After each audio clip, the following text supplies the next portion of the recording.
Now, we have an instant audit set up on it right away. Live from Dubai this morning is Andrew Critchlow, who's the Middle East managing editor for Dow Jones Newswires. Here in the studio in New York, Ron Davari is with me, co-founder, CEO of NewOak Capital. All right, let's go to Andrew first in Dubai.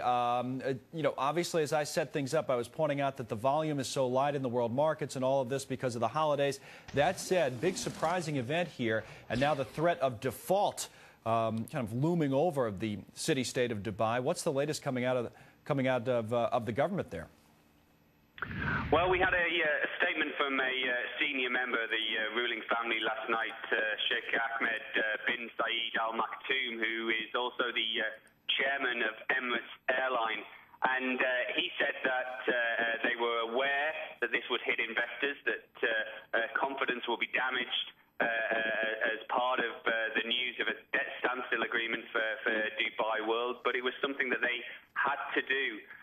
Quote unquote, intervention in Dubai World was carefully planned and reflects its specific financial position. And that's really the key thing for investors. People are trying to stick a pin in this figure. How much does Dubai World owe? And how much, in the broader sense, does Dubai as a government owe? Right. Various estimates say this could be around $80 billion, but it could even go higher than that.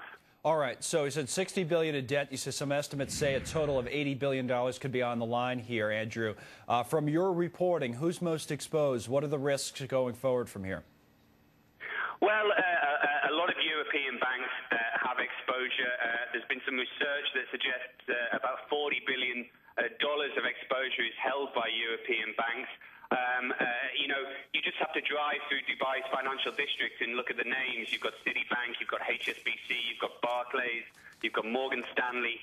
Some major institutions are vested here in Dubai, and the ramifications of a debt default here by the Emirate could spread across the world. Now, Ron, let me bring it back to New York and talk to you a little bit about this from the perspective of an investor who's obviously involved in global markets and what have you. I'm just wondering, because it's a holiday, not only here but in the Middle East, if there is some sort of a risk because of the lack of liquidity that the markets are overreacting. I know, as Andrew points out, a lot of the European banks, likes of HSBC and Barclays and UBS, are exposed. But, considering all we've been through the last few years, that exposure, couple billion each maybe. Are we overreacting here? I don't think so. At the end of the day, this was a major surprise to the market. Dubai is part of the United Arab Emirates. The assumption was UAE, that holds 9% of the oil reserves of the world, would step in here and save the world. 6 months ago, the Dubai situation was very concerning to a lot of people. Right. But things were improving. The assumption was that we were on a path to recovery here. Now, this is a major blow to a lot of the big banks across the world, but primarily Europe is going to get hurt. And I don't think they were ready for having to take write-downs. And those numbers are going to hurt the banks. So what do you do today if you're an investor here in the United States, for example, as you guys are at NewOak? I mean, you look at the futures down as much as they are, 2.5%, 28 points. And by the way, overnight, the S&P futures were down something like 40 points, so we've come off the lows a little bit. Sure. But what do you do to, knowing what you know so far? If I was long, I would get out. I would get out now. I happen not to have been long, so not necessarily a good thing, but if you own stuff and you want to close the year, this is the right time to lighten up, and then wait until there's some clarity, and then come back and jump back in again if you need to. Well, those looking for an excuse, maybe they have it now. Yeah. All right, Ron, Sure. Thanks a lot. We'll have more from you. So And Andrew, thanks to you as well. We'll check back. And speaking of bouncing back and stabilizing, let's talk about the U.S. dollar a little bit. It was down at a 14-year low against the Japanese yen.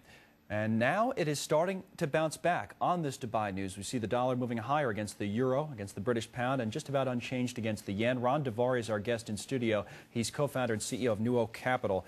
What do you make? Let's start with the dollar, Ron, and we can talk more about the world markets. What do you make of this movement in currencies? We were at 84 yen to the dollar. Now we're back at 86, but levels, again, not seen since the mid-90s. Obviously, this concerns the Japanese quite a bit. The issue may not be as much the dollar as the relationship of their currency to China and yuan, because they have started to recover. The but look at unemployment. Unemployment in Japan is 5.1. The unemployment in the U.S. is north of 10%. Right. We obviously need the dollar to stay low. I'm very doubtful whether the U.S. would participate in any coordinated action, but this is where. Okay, let me stop you there because people say the coordinated action is what you're referring to is the governments of the world either putting out some sort of a joint statement or intervening directly in the markets. And now there has been some speculation this morning. You see a lot of traders commenting about it on the wires and what have you, that the Japanese would intervene. Do you think that'll happen in the markets or maybe is already happening? I think if it stays in the range, if they can't talk the market up, I'm sorry, the yen down and the dollar up, then they're going to have to take some action because they're worried about disinflation in Japan, and they think we're in a range that is at a place where perhaps the Japanese businesses are at extreme disadvantage with respect to Chinese, for example. Now, this Dubai news that we've been covering so extensively this morning provides the impetus to do what if you're trading currencies? To go back to the dollar, kind of a flight to safety because you're uncertain about other parts of the world? Or? I don't think the reaction has been that at all. I think the reaction has been people are actually picking yen versus the dollar. So, I think the European exposure to Dubai is... So the bounce back of the dollar this morning is because there's thoughts that the government of Japan would intervene. It's not because I think it has nothing to do with Dubai. I don't think this is a flight to quality at all. Okay. I think the key issue is that I think the world is now separated industrial Western countries that they want to keep their currencies low enough to be able to continue exporting to the east. This is another tide going on, and the Japanese being quite concerned that they're going to lose their advantage with respect to China.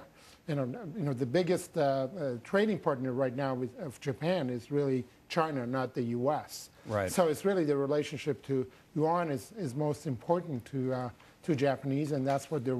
But yuan is geared toward U.S. dollar, so everybody is pegging themselves to dollar, and the dollar fall is really affecting everybody else. Okay, Ron, thanks. So again, what we're seeing this morning, dollar yen is 86.5 or thereabouts after being at 84. That's yen to the dollar, and with respect to the British pound and the euro, where the dollar's actually moving a little bit higher. The euro's down by about a cent this morning. Ron, thanks a lot. Thank you so much. All right, a couple of other stories to get.